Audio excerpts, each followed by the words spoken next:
Marvel Comics announced that ROM, the original Marvel Years Omnibus Volume 1, will come out on Tuesday, January 16, 2024.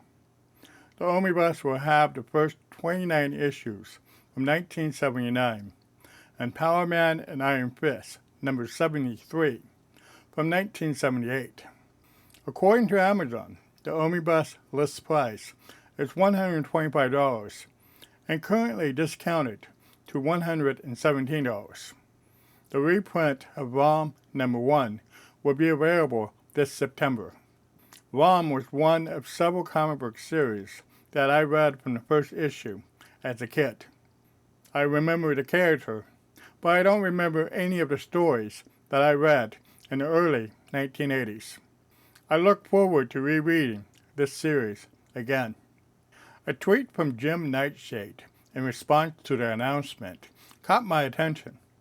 Now that ROM is back home with Marvel, can we get the Micronauts, Godzilla, and Shogun Warriors? Those 4 comic book series had one thing in common. They were based on toys from the 1970s. Parker Brothers released ROM, the spaceknight, in the United Kingdom in 1978. The toy had a battery pack, a short cable to plug into one of 3 accessories, and 2 buttons for light and sound. The UK edition came with comic book, but the worldwide edition did not. I don't ever recall seeing this toy on TV or in the stores. Since this toy was created in response to the Star Wars toys craze, I was too busy building my galactic empire. I had the Death Star space station, a TIE fighter, and a ton of action figures. Star Wars would be my last set of toys as a kid before I got into video games in the 1980s. I had the Micronauts toys several years before I started reading the comics.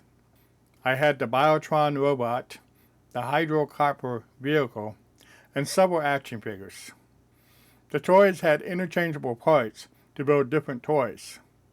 Micronauts was the other comic book series that I read from the first issue in 1979. I remember the characters, but not any of the stories I read in the early 1980s. According to Wikipedia, which cannot be wrong, Marvel Comics reacquired the licensing rights. The first Micronauts Omnibus edition should be out in May 2024. I read neither Godzilla nor Shogun Warriors as comic books. The comic books were based on imported Japanese toys from popular movies and anime shows.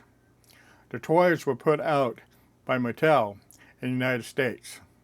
The person who negotiated the licensing deal passed on licensing a 20th Century Fox movie called Star Wars.